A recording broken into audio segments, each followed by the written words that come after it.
आज मैं दो किरदारों के साथ मौजूद हूँ जो अपनी मदद के साथ साथ उन लोगों की मदद भी करते हैं जो कि ज़रूरतमंद है, जो लोग अपने घर का चूल्हा नहीं जला सकते, जो लोग अपने घर की ग्रोसरी पूरी कर नहीं सकते, जो लोग अपने अपने बच्चों को नहीं पढ़ाते सिर्फ इस वजह से कि वो गरीब हैं। तो ये लोग उनकी मदद करते हैं, उनकी हेल्प करते हैं ताकि एजुकेशन उनकी पूरी हो सके, उनका घर। मुझे ये बताएं कि ये जो आपने डोनेशन का सिलसिला शुरू किया, ये कैसे शुरू हुआ, कैसे आपके दिमाग में आया कि मुझे भी उन लोगों की मदद करनी चाहिए जो लोग खुद अफोर्ड नहीं कर सकते? ये वाक़या ऑलमोस्ट 3 साल पहले का है कि उस वक्त मुझे ऑलमोस्ट तकरीबन एक ही मतलब मेरे साथ सिनेरियो हुआ था कि एक बाबा जी मिले थे जिनको उस वक्त सिर्फ मेडिसिन की ज़रूरत थी। उस वक्त स्टूडेंट होने के बावजूद मुझे ये उस वक्त फील नहीं आई कि मैं इनकी मदद कर सकता हूँ। लेकिन जब उन्होंने कहा कि मुझे 1500 रुपये की मेडिसिन की ज़रूरत है, तब मैंने सोचा कि जो मेरे यूनिवर्सिटी के कॉन्टैक्ट्स हैं उनका मुझे ऐसे क्या फ़ायदा होगा अगर मैं उनसे इस चीज़ की अपील नहीं कर सकता।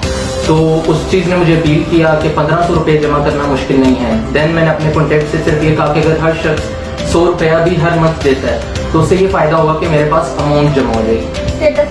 हाँ जी, फिर मैंने व्हाट्सएप पे स्टेटस लगाया और 1500 रुपये जमा करते करते माशाल्लाह 15,000 रुपीज़ जमा हो गई। तो उससे एक सिलसिला स्टार्ट हो गया कि एक स्टूडेंट भी ये सोच सकता है कि अगर उसके पास सोर्सेज नहीं है देन स्टिल वो अपने कॉन्टेक्ट से बिल्कुल कतरे कतरे से दरिया बना सकता है। अच्छा, मैंने जब आपसे आपका पूछा तो आपने मुझे बताया था कि हम लोग बाकी लोगों की तरह, यानी जैसे हर एक बंदा खैरात करता है, जिसके पास जितना ज़्यादा पैसा होगा वो उतनी ज़्यादा खैरात करता है। तो आपने मुझे बताया था कि जब हम खैरात करने, मैं लोगों के साथ जाता था, लोग खैरात कर रहे होते थे तो पिक्चर्स वगैरह क्लिक करते थे न्यूज़ में आने के लिए, ऐसे करने के लिए, वैसे करने के लिए। वो क्या माजरा था, उससे क्या सबक हासिल हुआ था आपको, क्या मोटिवेट हुए थे आप उससे? एक्चुअली बाज़ का देखा ही जाता है, ऑलमोस्ट हमारे माशरे में जितनी भी ऑर्गेनाइजेशन है मोस्ट ऑफ द टाइम ये किया जाता है कि डोनर्स की सेटिस्फेक्शन के लिए जिनको हम दे रहे हैं उनकी पिक्चर्स लगा दी जाती हैं। अब मैं अपने दोस्त से किसी से उधार लेता हूं तो मैं ये नहीं चाहूँगा कि शाम को मेरी पिक्चर फेसबुक पे लगी हो कि इस शख्स ने मेरे से 50 रुपये या 100 रुपये उधार लिए। तो ये चीज़ सोचते हुए मैंने सोचा कि अगर हम लोगों की सफ़ेद पोशी का भरम रख लेंगे तो उससे हमारे काम में बरकत पड़ेगी। और उससे अल्लाह ताला ने हमारा बहुत साथ दिया। और कुछ ऐसे घर भी हैं जहाँ रात के अंधेरे में हम जाके राशन देते हैं और वो साथ वाले हम सारों को बाज़ खास नहीं पता होता कि वो। अच्छा, हमारे साथ अतिया भी मौजूद हैं। हम लोग ये सोच के कह देते हैं कि लड़की कुछ भी नहीं कर सकती, लड़की क्या करेगी एक माशरे के लिए, लड़की किस तरह हेल्प कर सकती है। जहाँ हमारे साथ इस वक्त बिलाल मौजूद हैं जो लोगों को राशन तकसीम करते हैं, उसी तरह हमारे पास अतिया भी मौजूद हैं, लेडी होने के नाते लोगों की मदद करती हैं। तो वो किस तरह लोगों की मदद करती हैं, किस तरह लोगों को राशन प्रोवाइड करती हैं, किस तरह उनको पैसे प्रोवाइड करती हैं, ये इनसे जानेंगे, इनकी कहानी। हम लोगों का स्पेशली जब मैंने स्टार्ट किया था तो तब हमारी ऑनलाइन क्लासेस हो रही थी, तो उसकी वजह से हमारा ये फ़ायदा है कि हम अपने अकाउंट्स का, सोशल मीडिया का ये हम बहुत फ़ायदा उठा सकते हैं कि हम स्टेटस लगाते हैं और इतने लोग आपको अप्रोच करते हैं कि आप एक्सपेक्ट नहीं कर रहे होते हो कि ये आपकी मदद कर सकते हैं। तो अगर सपोज़ में डोनेशंस कलेक्ट करने होते हैं, बाज़ औक़ात अगर मुझे जितनी भी अमाउंट चाहिए होती है ना, क्योंकि हम सब मेंबर्स के फैमिलीज़ डिवाइड हुई हैं, हम सब की अपनी भी फैमिलीज़ हैं, तो अगर मुझे 25,000 भी चाहिए ना, तो बाज़ औक़ात ऐसे होता है कि मेरी कुछ फैमिलीज़ हैं उनके लिए कुछ डोनर्स पूरी की पूरी अमाउंट ही मुझे उसी टाइम सेंड कर देते हैं,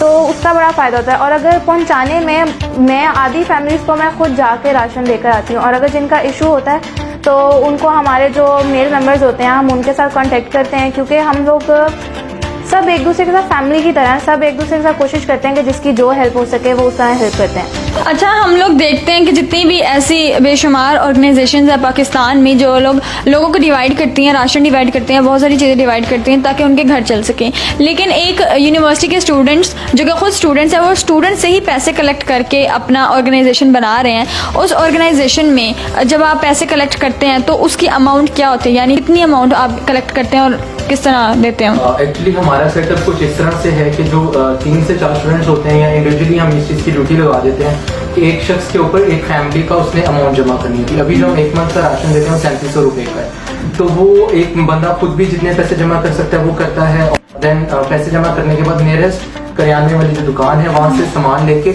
ऑन बाइक से खुद जाके देके आते हैं। तो एग्जैक्ट अमाउंट ऐसे कभी आइडिया नहीं है, लेकिन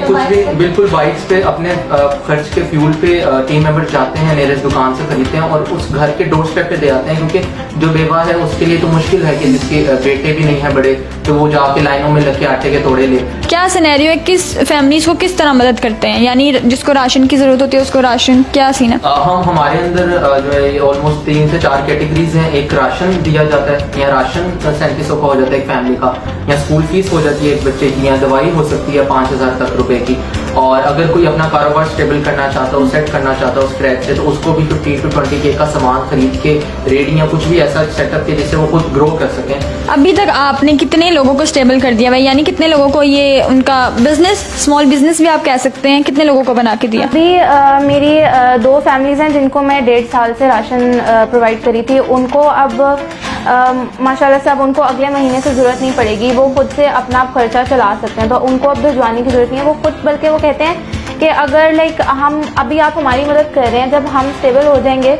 तो मैं जितना भी आपको कर सकूँगा ना, मैं आपको ये सारे पैसे वापस करूँगा। लाहौर के अलावा भी दूसरे इलाकों में भी है ये? एक्चुअली मतलब जब स्टार्ट किया था तब तो ये था कि बस लाहौर में या हम अपने इंस्टीट्यूट में, या हमने कहा था हम अपनी क्लास से एटलीस्ट पैसे जमा करके, यानी कि हमारा जो मेन था कि अपने हिस्से की नेकी करके इस दुनिया से हम सब जाएं। तो उस वक्त तो आइडिया यही था, बट जो एक आइडिया था 100 रुपये का, एक हर बंदा अपनी जीरो से बिल्कुल छोटी अमाउंट से मदद कर सकता है किसी की, उस आइडिया से काफ़ी लोग इंस्पायर हुए। और यूनिटी में क्योंकि डिफरेंट इंस्टीट्यूट से, डिफरेंट इलाकों से लोग आते हैं, तो हमारे पास पंजाब के ऑलमोस्ट 10 सिटीज़ से डिफरेंट मेंबर्स मौजूद हैं जो मुख्तलिफ एरियाज़ में लोगों की मदद कर रहे हैं और अंडर डेवलप्ड एरियाज में मदद कर रहे हैं जहाँ पे अवेयरनेस भी कम है। 100 रुपीज़ एक बहुत बड़ी अमाउंट नहीं है। आजकल कॉलेज जाने वाला बच्चा भी 100 रुपीज़ लेके जाता है कि भाई मुझे वहाँ पे खाना है कुछ। तो इस नाम पे हमने स्टार्ट किया, फिर स्लोगन रखा डोनेट फॉर आफ्टर लाइफ, वो भी अल्लाह ताला की तरफ से बिल्कुल एकदम रखा गया।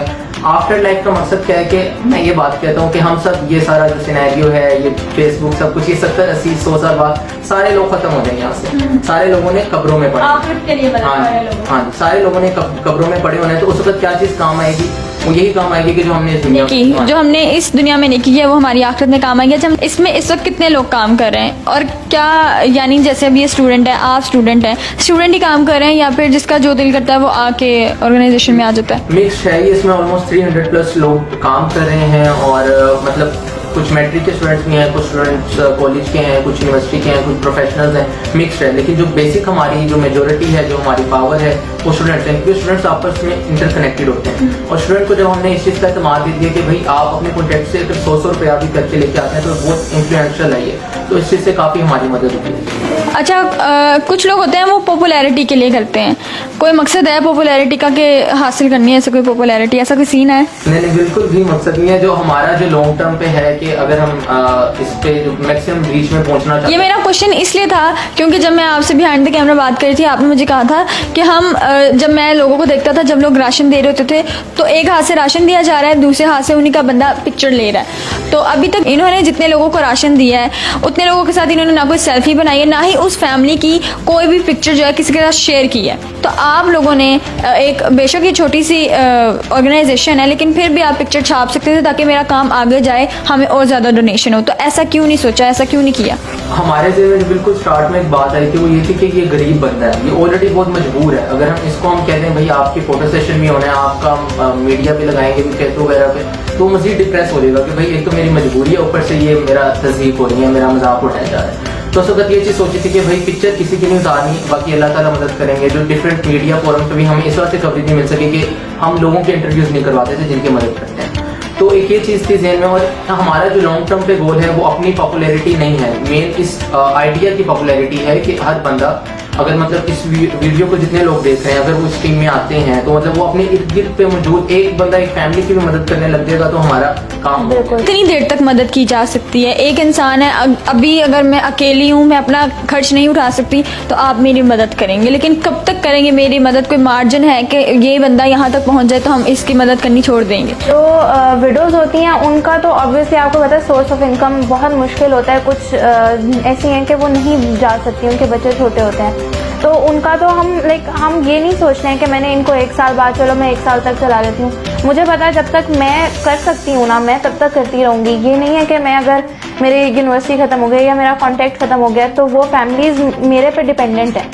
तो मुझे पता है कि मैं जब तक उनको ज़रूरत है मैं तब तक उनके लिए करती रहूँगी। वो चाहे वो अपना फ्यूचर, उनके बच्चे अगर टीन एज में है, वो जॉब करने लग जाते हैं, तब हम उनकी, ठीक है, जब उनको ज़रूरत ख़त्म हो जाती है वो हमें खुद बता देते हैं कि अब हमें ज़रूरत नहीं है, तो हम तब तक उनकी हेल्प कर सकते हैं। और ये 100 रुपये का क्या सिस्टम है, कैसे कलेक्ट करते हैं? इसके लिए हमारे ऑनलाइन अकाउंट्स हैं, मौजूद हैं, इजी पैसा, जैस कैश और बैंक अकाउंट मौजूद है। और मतलब कुछ मेंबर्स हमें इन हैंड भी बाय हैंड भी पकड़ाते हैं और कुछ ऑनलाइन भी ट्रांसफर कर देते हैं, कुछ at the time of ration delivery, जब राशन डिलीवर होना होता है उस वक्त भी इन्वॉल्व हो जाते हैं। तो मल्टीपल ऑप्शन है। राशन में आटा, दाल, चावल, घी होता है, क्या स्पेसिफिक आइटम्स होती हैं राशन में? इसमें मैं एक चीज़ ये भी ऐड करना चाहूँगा कि जो राशन का कॉन्सेप्ट क्या है। राशन का कॉन्सेप्ट ये है कि एक जो गरीब फैमिली है ना, वो इकट्ठा अपना महीने का राशन नहीं लेके आती। उसको पता है भाई 200 रुपये मजदूरी लगी है, तो वो 100 रुपये की दवाई आ गई, बच्चों के खर्चे आ गए, तो जो 50-60 रुपये बचेंगे ना, उसका वो सामान लेके आएंगे, उसमें भी थोड़ा थोड़ा सबने खा लिया, तो बच्चों में आधी कमजोरी आती ही इस वजह से। तो हमने जब बिल्कुल सामान उनको प्रोवाइड कर दिया तो बिल्कुल थोड़ा इजी हो जाता है। हमारे उसमें सामान में आते हैं आटा, चावल, दालें, चीनी, घी और साबुन, मतलब तकरीबन 4 दाने जितना भी। हाँ जी। Thank you so much Bilal and thank you so much Atiya कि आप लोगों ने हमारे साथ अपनी स्टोरी शेयर की। होता ये है कि हम लोग कहते हैं कि हम लोग मदद करें, हम लोग मदद करें, लेकिन ऐसा कुछ होता नहीं है। रिस्क देने वाली ज़ात अल्लाह है, इंसान तो बस वसीला है और हम वसीले के तौर पर काम करें और लोगों की मदद करें। इसी तरह बिलाल और अतिया और उनकी टीम जो है वो मदद कर रही है। तो थैंक यू सो मच।